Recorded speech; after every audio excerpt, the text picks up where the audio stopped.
Apakah manusia beranggapan bahwa mereka akan ditinggalkan oleh Allah hanya dengan sekedar mengatakan kami beriman sedangkan mereka belum diuji? Jangan sekali-kali mereka berpikir seperti ini. Karena orang yang punya anggapan seperti ini mudah sekali jatuh di hadapan trauma. Karena jiwanya, mentalnya tidak siap. Berbeda dengan orang-orang yang beriman pada Allah, beriman kepada hari akhir, yang meyakini bahwa dunia merupakan ladang ujian, di sana mereka diuji. Mereka mempersiapkan hati mereka.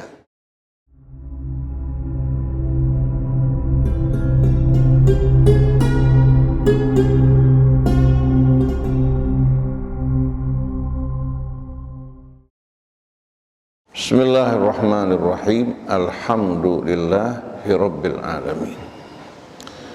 Hamdan katsiran tayyiban mubarakan fih kama yuhibbu rabbuna wa yarda.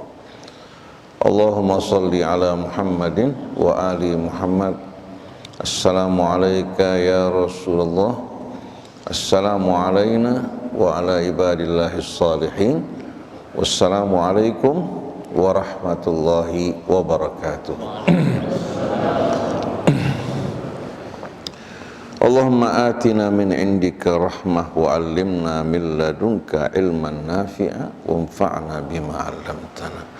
Rabbana la tuzigh qulubana ba'da idh hadaitana wa hab lana min ladunka rahmatan innaka antal wahhab. Allahumma inna na'udzubika an nadhilla aw nudhal aw nazilla aw nuzal aw nadhlima aw nudlama aw najhala aw yujhala alaina. Wa ba'du, para jamaah hadirin hadirat jamaah subuh Masjid Al-Mahdi yang dirahmati Allah. Tadi Ustadz Hamzah panjang lebar menerangkan bahwasannya Allah Subhanahu wa ta'ala tidak akan membiarkan kita berjalan lenggang kangkung dalam kehidupan dunia ini hanya dengan sekedar kita mengatakan kami beriman tanpa melalui ujian-ujian yang menguji kebenaran dari iman kita. Maka dari sini kita faham bahwa semua nikmat yang Allah berikan kepada kita di dunia, baik yang lahir maupun yang batin, baik yang kita ketahui maupun yang tidak kita ketahui, semuanya pemberian dalam bentuk ujian. Begitu juga kesempitan, kesulitan hidup, kesulitan untuk mendapatkan pekerjaan, penyakit, tekanan batin, semua juga merupakan ujian yang menguji kita semua, untuk menguji syukur kita pada saat kita menerima nikmat dan kesabaran kita pada saat kita dicoba oleh Allah dengan berbagai macam ujian yang berat. Sebagaimana pada awal suratul Ankabut yang tadi beliau bacakan, ahasiban nasu an yutraku an yaqulu amanna wa hum la yuftanun. Hamzah di sini istifham, tapi berarti nafi dan ingkar. Berarti nafi dan ingkar. Artinya jangan sekali-kali orang beranggapan bahwa mereka akan ditinggalkan oleh Allah hanya dengan sekedar mengatakan kami beriman sedangkan mereka belum diuji oleh Allah Subhanahu wa ta'ala. Kata fatana yaftinu dalam bahasa Arab berarti ujian. Oleh karena itu ada sebuah ungkapan yuftanu adz-dzahabu binnar, emas keasliannya diuji dengan api, wa yuftanul mu'min bil bala, orang yang beriman diuji keasliannya dengan bala. Di sini wa nabluukum bisyarri wal khairi fitnah, kami uji kalian dengan kebaikan, kesenangan, juga dengan apa? Dengan juga hal-hal yang tidak menyenangkan, hal-hal yang menyakitkan hati. Dari sini baru akan terlihat keaslian seorang itu beriman, ataukah imannya hanya merupakan lapisan mirip dengan logam yang dilapisi oleh emas. Jadi ahasiban nasu an yutraku an yaqulu amanna wa hum la yuftamun.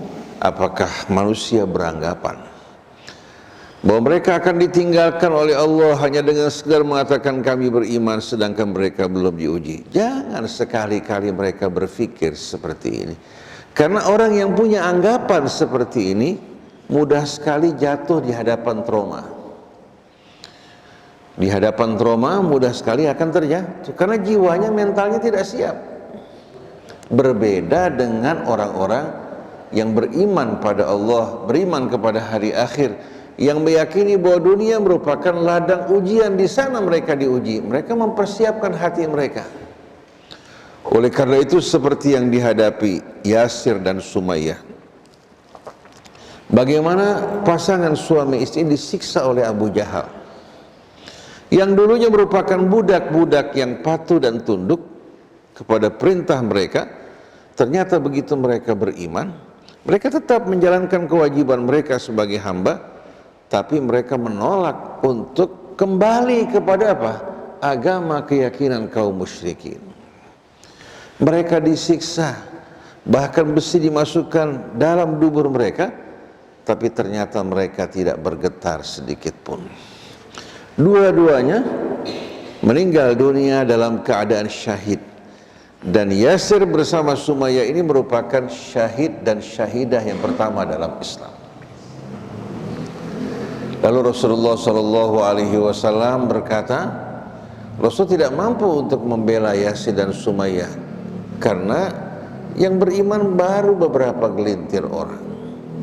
Rupanya Allah ingin memuliakan keduanya dengan kedudukan yang amat mulia. Sebagai syahid dan syahidah pertama, Nabi mengatakan, sabron ala Yasir, inna mau'idakumul jannah. Bersabarlah wahai keluarga Yasir, tempat pertemuan kita kembali adalah surga. Bilal mengalami ujian. Dulu dia sebagai budak teraniaya. Setelah dia beriman, dia menghadapi ujian-ujian yang berat. Apakah dia mengalami trauma, mengalami depresi? Sama sekali tidak. Dia tidak mengalami depresi, tapi bertambah kuat imannya. Keluar dari cobaan menjadi orang yang dimuliakan oleh Allah dan Rasul-Nya.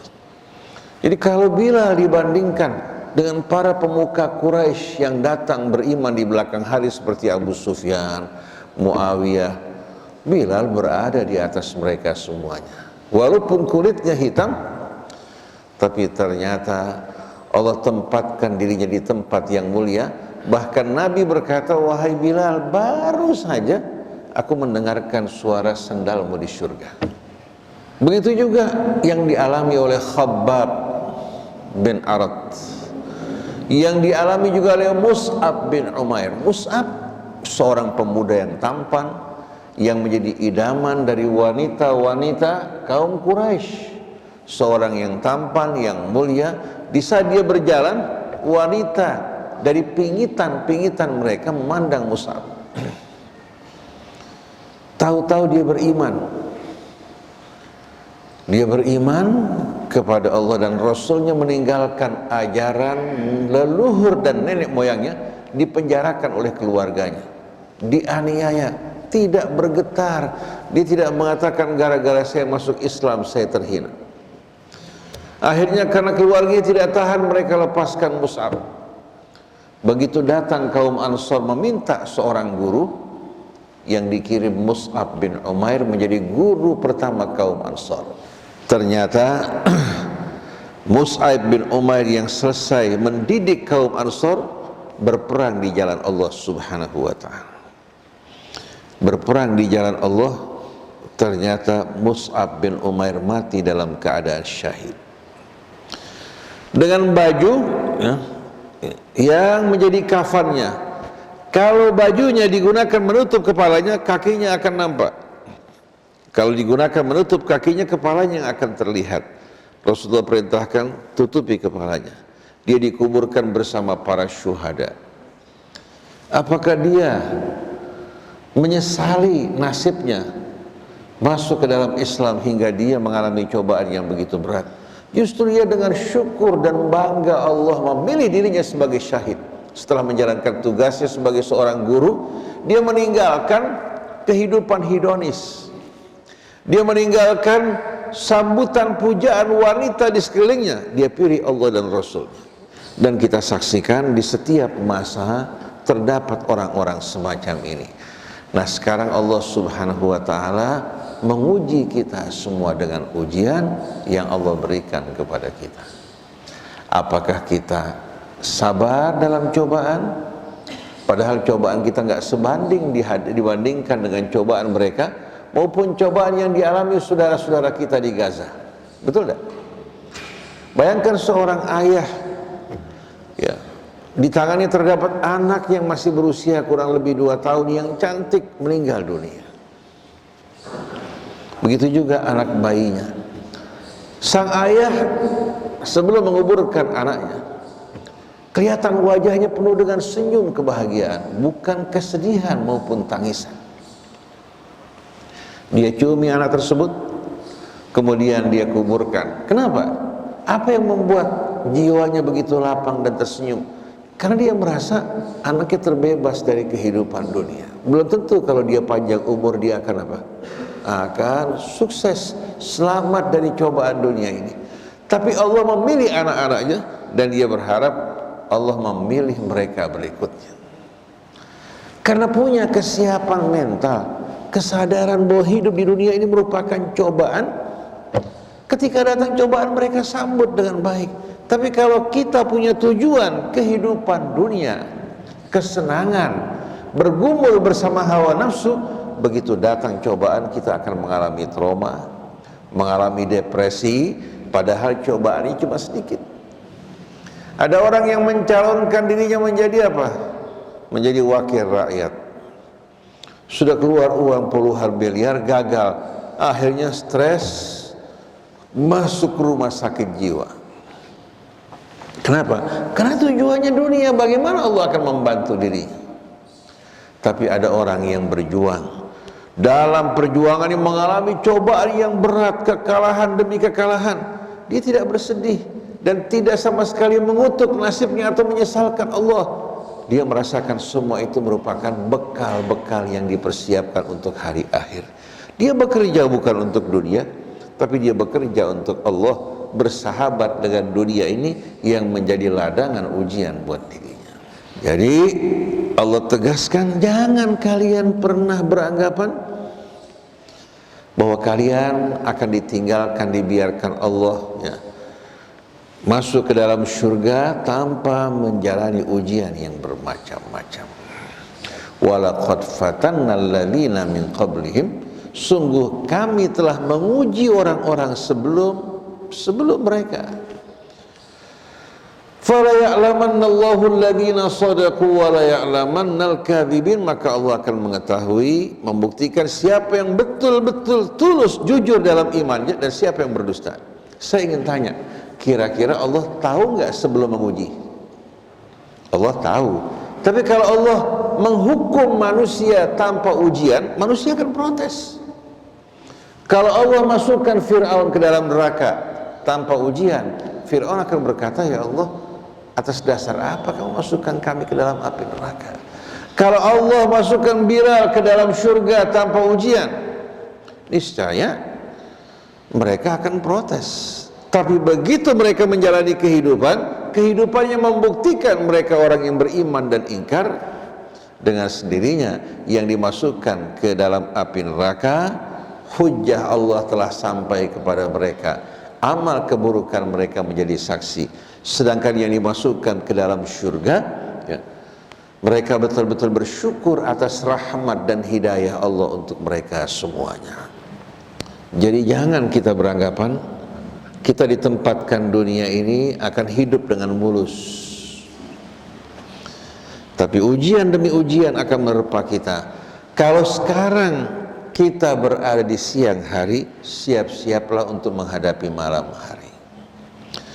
Kalau kita berada di malam hari, hendaknya hati kita penuh harap bahwa apa yang tidak mampu kita kerjakan hari ini ya, Setelah kita beristirahat di malam harinya, kita akan memulai pekerjaan kita yang baru. Seandainya Allah wafatkan, hati kita tetap bersama Allah Subhanahu wa Ta'ala. Di siang mereka bekerja, ya, dan menyadari pekerjaan mereka sebagai ujian. Di malam hari mereka beristirahat, itu juga merupakan apa? Saat-saat mereka juga diuji oleh Allah Subhanahu wa Ta'ala. Dengan istirahat, semangat mereka kembali muncul, dan dengan ini mereka menyadari kehidupan dunia taubahnya bagikan siang dan malam. Hingga Allah bersumpah, Bismillahirrahmanirrahim, wadduha wallaili idza saja, demi cahaya duha di waktu pagi, ya. Kemudian dan malam ketika menyelimuti kita semua dengan keheningan dan keteduhan. Lalu jawaban dari sumpah ini, ma wadda'aka rabbuka wa ma qala. Tuhanmu tidak pernah meninggalkan kamu wahai Rasulullah, tidak pula membenci kamu.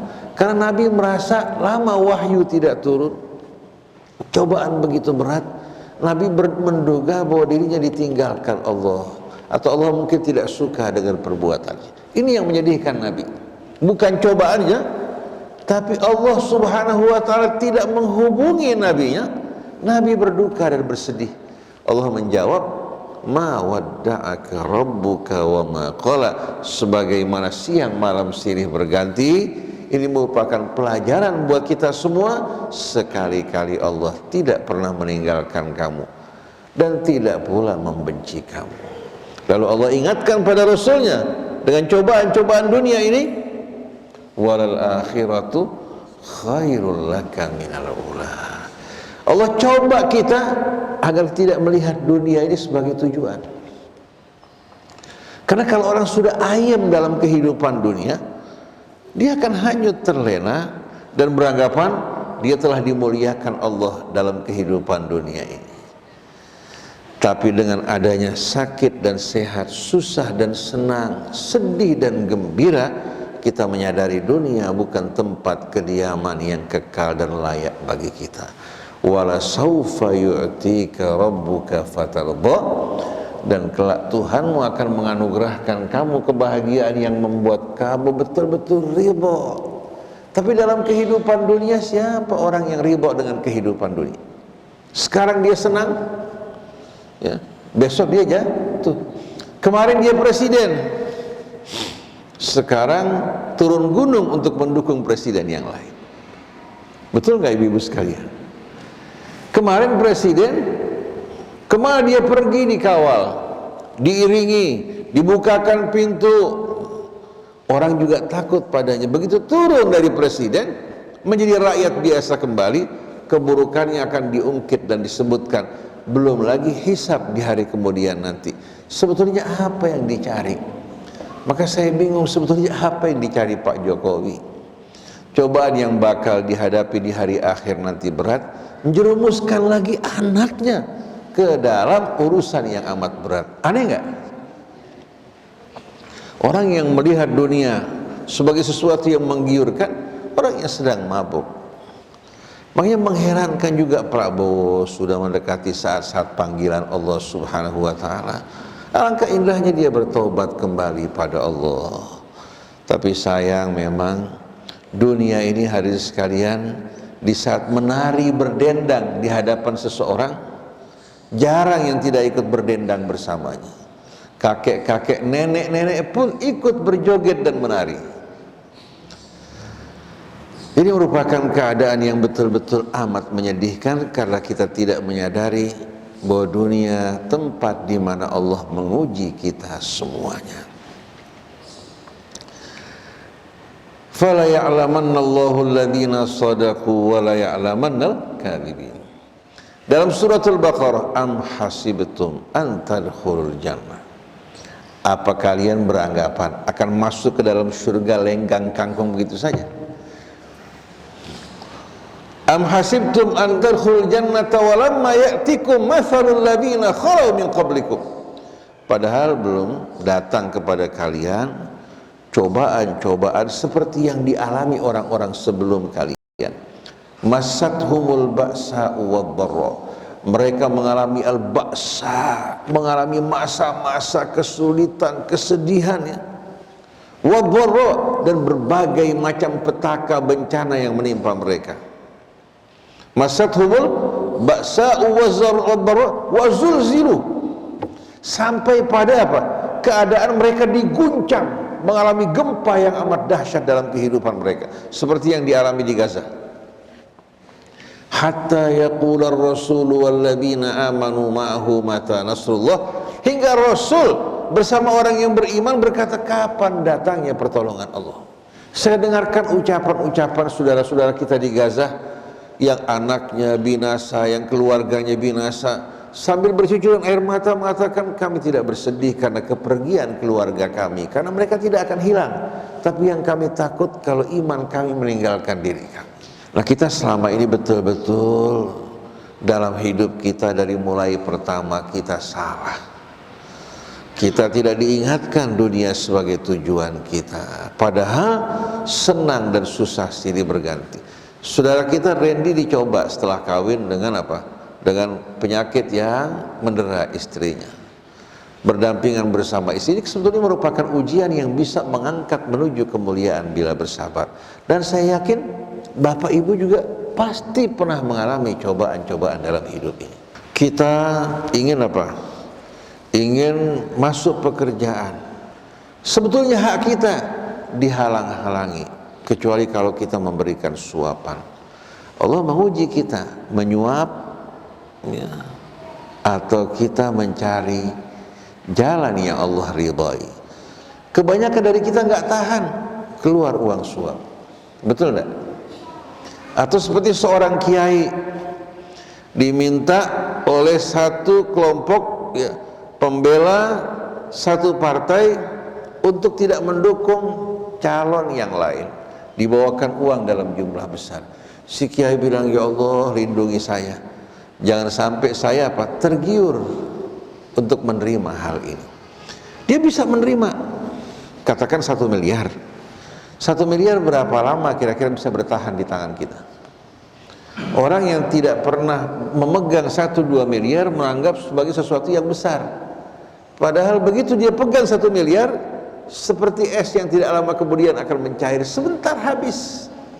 Tapi yang di sisi Allah tidak akan pernah habis. Ma indakum yanfad wa ma indallahi baq. Yang di tangan kalian berakhir, tapi yang di sisi Allah tidak akan pernah akhir. Mana yang lebih nikmat, hidup di bawah jaminan Allah yang maha kaya, atau hidup bergantung pada dunia yang fana dan sirna? Kalau kita taat pada Allah, menolak hal-hal yang tidak benar, kita akan mulia. Tapi kalau kita menjadi alat boneka kezaliman, walaupun kita hidup bergelimangan harta, hanya Allah yang tahu bagaimana dia merasa dirinya hina.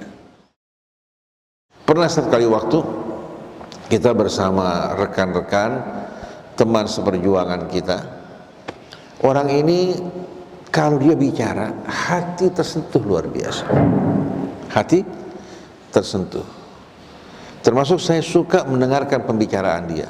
Pada saat itu hatinya betul-betul memang merapat ke sisi Allah. Kalau dalam pertemuan orang bicara-bicara yang tidak benar, dia selalu menyampaikan koreksi yang lembut dan halus. Subhanallah. Berapa tahun kemudian saya bertemu dia mengatakan, Ustadz, saya akan masuk ke salah satu partai yang besar. Saya akan melakukan perbaikan dari dalam. Saya tahu partai ini merupakan sarang penyamun. Sarang penyamun. Saya bilang, yang saya khawatirkan nanti kamu bagikan apa? Bagikan bulu yang tertiup badai dan angin. Kamu tidak akan mampu memperbaiki, malah kamu akan ikut mereka. Tapi dia bersikeras menganggap dirinya kuat berhadapan dengan badai. Padahal seharusnya kita berkumpul di antara sesama orang yang beriman, yang saling mengingatkan. Rupanya dia sudah capek hidup miskin, numpang di rumah mertua. Ada keinginan dunia di hatinya. Akhirnya dia terpilih sebagai wakil rakyat.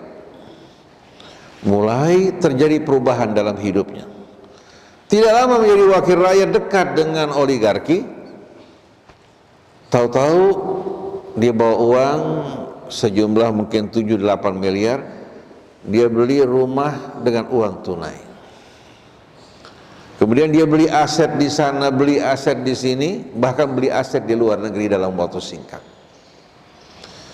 Ternyata yang membuat saya sedih bukan hanya dia yang berubah, orang-orang juga yang tadinya begitu penuh idealisme juga ikut berubah, menyambut dirinya, kemudian mengeluh-elukan. Saya bilang ini salah. Sampai saya bilang kepada teman saya, kebetulan temannya ini tinggal ditempatkan di rumah DPR yang disiapkan untuk anggota DPR. Dia nggak suka di tempat tersebut karena kecil. Dia izinkan temannya, kamu tempati saja rumah ini, sedangkan dia bertempat di tempat yang lain. Saya bilang, kamu kan tahu dia salah. Kalau kamu tempati rumahnya, lidah kamu keluh. Sebaiknya kamu keluar supaya kamu bisa berikan nasihat buat dia. Tapi tetap dia masih mengadakan majelis taklim. Sekali waktu di rumahnya dia mengadakan satu dialog berbicara tentang jihad dalam Islam. Dia undang saya sebagai pembicara. Bayangkan coba, dia berbicara mengenai jihad dalam Islam, dia mengajak saya sebagai pembicara dengan beberapa ustadz. Saya tolak. Kira-kira pembicaraan semacam ini yang diadakan oleh orang-orang yang sedang mabuk berarti tidak? Seandainya selesai pembicaraan yang disampaikan benar pun hanya sekedar masuk kuping kanan, kuping kiri. Karena kalau diamalkan, dia harus mulai jihad dengan dirinya sendiri yang telah lupa akan tujuan hidupnya. Akhirnya dia berpindah dari partai ke partai karena dia temukan di partai ini tidak terdapat keinginannya, dia pindah ke partai yang lain. Cuma yang menyedihkan bahwa dia sekarang tidak menyadari, lupa, bagikan apa? Bagikan sesuatu yang terbawa di tengah-tengah arus dan gelombang yang dahsyat. Tapi Allah yang tahu bagaimana perasaannya, jiwanya yang dulu tenang. Dia suka bicara, dulu saya tenang, damai, bahagia walaupun hidup susah. Sekarang dia tidak temukan ketenangan walaupun dia ingin beli dengan hartanya. Hubungannya bersama keluarganya, dan dia tidak berani kumpul di tempat-tempat yang dulu tempat berkumpulnya dia karena malu kalau sampai orang mengatakan, kemana kamu, di mana kamu dibandingkan dulu yang mengingatkan kita, mengajak kita, bahkan termasuk murid-muridnya. Jadi mengerikan sekali kalau hidayah Allah yang Allah berikan kepada kita dicabut oleh Allah Subhanahu wa ta'ala. Jadi jangan pernah kita merasa aman. Kita ustadz, katakan kita hafidz Quran, kita berjenggot, jidat kita hitam, bangun malam puasa di waktu siang, ini belum menjadi bukti sampai Allah menguji kita. Karena bangun malam puasa di waktu siang sarana untuk mensucikan diri. Kalau seandainya kita lakukan tidak tulus karena Allah, cuma untuk menunjukkan figur kita di tengah masyarakat yang bangun malam puasa di waktu siang, hafidz Quran, semua tujuannya untuk dunia. Akhirnya di tengah-tengah kebanggaan dia, syaitan masuk ke dalam hatinya. Mulai hari ini sekali menggiring dirinya langkah demi langkah hingga masuk menjadi wali-wali syaitan, waliyadzubillah. Jadi kembali seperti yang Ustaz Hamzah tadi katakan, bahwa kita harus ingat hidup kita di dunia adalah ujian. Kalau sempit ya, yang penting bertahan dalam keridhaan Allah. Jangan bergeser, jangan tergiur oleh tawaran-tawaran syaitan maupun kaki tangan syaitan. Bila kita diberikan kesenangan, jangan yang terlintas dalam benak kita untuk bersenang-senang, beriforia. Saya mau kawinkan anak saya ini di Hotel Sheraton Intercontinental, atau mengadakan acara ini, acara itu, sampai ulang tahun anaknya pun diadakan dalam suasana besar-besaran. Dia lupa keadaan sebelumnya. Seharusnya pada saat dia diberikan keluasan, ingat pada saudara kamu, wa ahsin kama ahsanallahu ilaik wa la tabghil fasada fil ard innallaha la yuhibbul mufsidin. Tapi muncul kebanggaan, kemudian apa? Mulai dia pilih teman-teman yang setara dengan dirinya. Dia merasa teman lamanya sudah nggak cocok, kelas di bawah, dia harus pindah kelas ke atas, mulai berlomba-lomba lagi bersama temannya, naik kelas lagi, pindah lagi teman-temannya. Yang tadinya hari ini sekali olahraganya jalan, berenang, mulai main golf. Kenapa? Karena di sana kita bisa membangun apa? Membangun hubungan dan jaringan. Ini betul-betul saya lihat dengan mata kepala saya sendiri. Dia malu lagi kalau harus main badminton di kampung. Ini bukan mainan kita lagi sekarang. Walaupun nggak bisa main golf, main golf. Supaya bisa bertemu dengan oligarki, dengan pejabat-pejabat. Akhirnya 3 kali main golf, syaraf kejepit hadirin sekalian karena salah memukul. Ini kejadian betul-betul. La haula wala quwata illa billahil aliyyil azim. Jadi para jamaah hadirin hadirat yang disayangi dan dirahmati Allah. Saya katakan dirahmati Allah karena walaupun dunia menarik, begitu juga istirahat ba'da subuh, tidur juga menarik ya. Ngobrol-ngobrol, ternyata Bapak Ibu menyempatkan diri untuk datang ke rumah Allah Subhanahu wa taala yang mengingatkan kita untuk berbekal, bersiap menghadapi hari akhir. Maka jangan pernah bangga dengan dunia kita, jangan juga pernah berkecil hati, bersedih hati karena sedikitnya dunia yang kita miliki, karena banyaknya cobaan yang kita alami. Bukan berarti Allah membenci kita. Kalau saat dibandingkan cobaan kita dengan Rasul, tidak ada apa-apanya. Nabi merupakan orang yang paling dicintai Allah, tapi cobaan yang paling berat. Betul tidak? Nabi Musa, Nabi yang betul-betul menghadapi ujian yang berat dari Bani Israel. Nabi Musa menggiring mereka, menggembala mereka menuju keridhaan Allah, tapi jawaban-jawaban yang menyakitkan muncul dari mulut mereka. Silahkan kamu pergi wahai Musa bersama Tuhanmu perang, kami nunggu di luar. Baru melintasi Laut Merah, diselamatkan dari Fir'aun, sudah minta dibuatkan berhala untuk mereka sembah. Allah pilih 70 orang dari mereka untuk mendengarkan Allah berbicara kepada Musa. Begitu Allah berbicara kepada Musa, terdengar oleh mereka, mereka bilang kami tidak akan beriman sampai melihat Allah dengan mata kepala kami. Wa qalu lan nu'mina laka hatta narallaha jahr. Allah perintahkan mereka menyembelih seekor sapi. Mereka bilang, kamu main-main bersama kami wahai Musa. Bayangkan coba. Ketika Musa menegaskan bahwa ini serius, mereka mengatakan tanya pada Tuhanmu. Bukan tanya pada Tuhan kami, tanya pada Tuhanmu, sapinya kayak apa? Kurang ajar nggak? Kan kurang ajar yang luar biasa. Baru Nabi Musa meninggalkan mereka untuk menerima wahyu, Samiri membuatkan patung anak sapi dari emas perhiasan yang mereka kumpulkan. Lalu Samiri bilang, ini Tuhan kalian dan Tuhannya Musa. Langsung mereka sembah. Nabi Harun yang menjadi khalifah mengingatkan mereka. Mereka berencana untuk membunuhnya. Jadi kita lihat bagaimana Bani Israel yang luar biasa. Jadi tidak heran kalau lahir orang kayak Netanyahu yang melakukan kejahatan, membuat tragedi kemanusiaan. Itulah profil mereka. Nah, jangan sampai kita mengikuti jejak langkah mereka. Nah, Indonesia ini membutuhkan sebetulnya ulama-ulama, pemuka-pemuka yang selalu mengingatkan rakyatnya, yang selalu memberikan edukasi yang baik, bukan justru menimbulkan fitnah, memecah belah di antara masyarakatnya, kemudian menggiring mereka ke sana kemari. Ulama yang pro kubu ini menggiring masyarakat untuk kemari. Seharusnya diberikan edukasi untuk memilih yang benar, memilih yang lurus, memilih yang adil, bukan mendukung sana, mendukung sini. Orang bertanya, Ustadz mendukung siapa? Ustadz mendukung Anies, memperjuangkan kemenangan Anies? Saya bilang tidak. Saya bukan memperjuangkan kemenangan Pak Anies, mendukung Pak Anies. Yang saya perjuangkan, yang saya bela kebenaran dan keadilan. Kalau Pak Anies mau memperjuangkan kebenaran, keadilan, kita dukung. Jadi seharusnya masyarakat diberikan edukasi siapa di antara calon-calon ini yang berjuang untuk rakyat, berpihak pada rakyat, bukan sosok, bukan perorangan, bukan.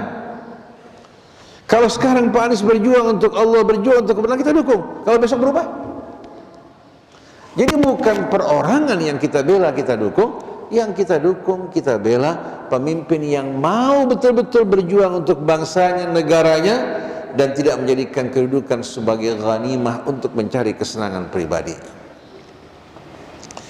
Jadi kalau seandainya besok berubah, berganti pemimpin, kita tidak dibutakan untuk berfanatik kepada seseorang. Saya seorang ustadz yang menyampaikan amanat Allah. Hadirin harus betul-betul pandai untuk mendengarkan apa yang saya sampaikan. Kalau satu hari saya menyimpang, jangan karena kefanatikan kecintaan pada Ustadz Husain tetap diikuti. Malah seharusnya memberikan kritikan, memberikan nasihat dan perbaikan supaya si Ustadz merasa kesalahannya. Jangan benar didukung, salah juga didukung. Ini kan bahaya sekali. Jadi kita ingin membuat masyarakat ini cerdas, berpikir, memilih atas dasar bayyinah, bukan berfanatik kepada sosok tertentu. Nah, kita sedang mengalami ujian. Oleh karena itu, siapa-siapa yang memberikan suaranya yang merupakan amanat Allah kepada seorang yang dia tahu bakal berkhianat, bakal merusak bangsanya dan tidak punya kemampuan, setiap kerusakan yang dilakukan orang tersebut, dia memiliki kontribusi dan andil. Tapi kalau dia menduga seorang bisa menegakkan kebenaran, keadilan, dia memilih bukan karena kecondongan, bergolongan, partai, kelompok, dia pilih karena Allah. Seandainya salah, Allah mesti maafkan dia. Kenapa? Karena dia kan nggak mengetahui yang gaib. Yang penting memilihnya dengan ikhlas untuk keridhaan Allah dan kepentingan bangsa dan negara. Dan ulama seharusnya memberikan edukasi kepada umat semacam ini, hingga dari Sabang hingga Merauke, mereka betul-betul apa? Menjadi orang yang cerdas. Kalau sekarang datang jurkam bawa bantuan, mereka sambut. Malah ada yang bilang, nggak usah ngomong apa-apa, berapa yang kalian berikan untuk kami. Jadi sudah kehilangan kepercayaan terhadap calon-calon yang di atas karena masing-masing mengatakan kami orang yang jujur dan adil, kami berjuang untuk bangsa. Betul enggak? Nah, ini kesalahan kita semua. Akhirnya kita bukan semakin cerdas. Saya rasakan dari pemilihan tahun 70-an ke atas sampai sekarang, masyarakat kita makin tidak dewasa. Dulu pada saat pemilihan P3 pertama-tama berdiri, bapak-bapak, ibu-ibu, mereka masak, sediakan air, memberikan dukungan di mana-mana tempat, semua orang bersatu ke arah tersebut. Rakyatnya tulus, tapi yang berkhianat wakil-wakil rakyatnya. Begitu mereka naik ke atas dengan tangga rakyat, di atas mereka berkolaborasi. Ini yang terjadi. Pada saat itu rakyat benar-benar tulus yang luar biasa. Saya ingat pada tahun-tahun kira-kira pertama kali periode pemilihan Soeharto yang pertama setelah jatuhnya Bung Karno, itu kan partai banyaknya luar biasa. Itu di kampung-kampung kalau kita lihat, orang punya semangat semarak yang luar biasa. Padahal pada saat itu sedikit sekali ulama, ustadz amat sedikit. Tapi betul-betul di antara masyarakat punya keakraban, kecintaan yang luar biasa. Kita dulu kalau ingin suruh seseorang ke rumah fulan, nggak perlu sebutin rumahnya, nggak perlu sebutin jalannya, walaupun jaraknya cukup jauh, orang saling kenal mengenal. Memang hidup pada saat itu sulit ya. Orang untuk mendapatkan uang itu sulitnya luar biasa. Tapi kekompakan, kerjasama kita rasakan di antara mereka. Iman masih kuat pada saat itu, walaupun ilmu sedikit.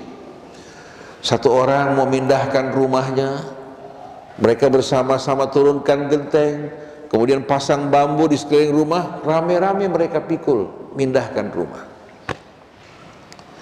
Mereka rame-rame juga memasang genteng, dan pada saat itu nggak ada orang yang minta upah. Paling tuan rumah sediakan makan buat mereka. Kalau seandainya ada orang minta bantuan untuk mencarikan rumah, pada saat itu nggak ada uang kaget, uang dengar. Ditunjukkan dengan ketulusan dan tidak minta apa-apa sama sekali. Betul-betul. Rumah kita rubuh pada tahun 60-an, rubuh atasnya keropos ya. Kita ditampung di tetangga-tetangga kita. Ditampung di tetangga kita bukan sehari dua hari, sebulan dua bulan sampai rumah selesai, kita kembali ke rumah kita, kita merasakan di antara mereka apa? Dan kita kehangatan tetangga dan keluarga. Kalau anak kita main jauh-jauh, ketemu tetangga, langsung dipegang, dibawa pulang ke rumah. Nah, ini yang kita harapkan bisa terbangun kembali. Jangan apa-apa dihitung dengan apa?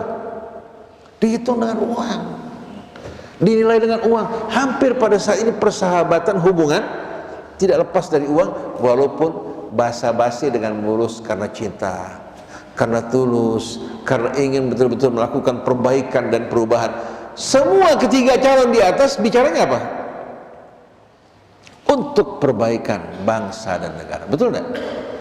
Tapi kan kita akan melihat mereka, juga Allah akan menguji mereka, siapa di antara mereka yang betul-betul tulus bekerja untuk bangsa negara. Maka doa kita, siapa di antara mereka yang betul-betul bekerja untuk Allah, bekerja juga untuk kepentingan bangsa dan negaranya, agar Allah Subhanahu wa ta'ala mensukseskan mereka, membantu mereka.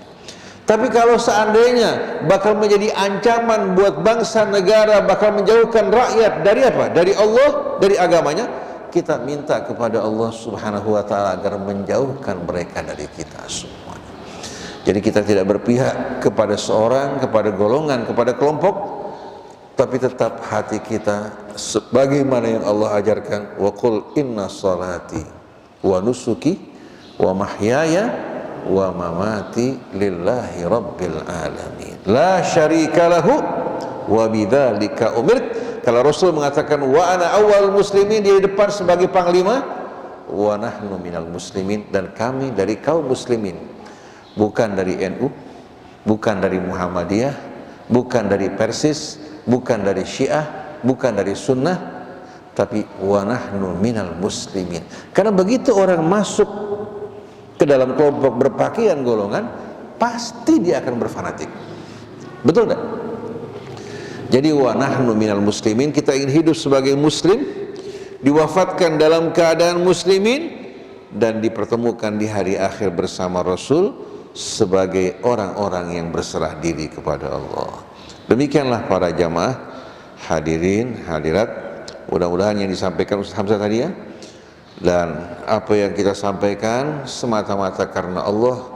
Sebelum orang yang mendengar mengamalkan, kita berharap kita para ustadz yang lebih dulu mengamalkan sebagaimana tadi Rasul mengatakan wa ana awwalul muslimin, begitu juga kita yang mengajak ke dalam persatuan di jalan Allah, berjuang untuk Allah, mengharapkan ridha Allah, berharap untuk menjadi orang-orang yang terdepan, menjadi contoh, bukan bekerja untuk kelompok maupun golongan. Subhanakallahumma wa bihamdik, asyhadu an la ilaha illa anta, astaghfiruka wa atubu ilaik, wal afu minkum, wassalamu alaikum warahmatullahi wabarakatuh.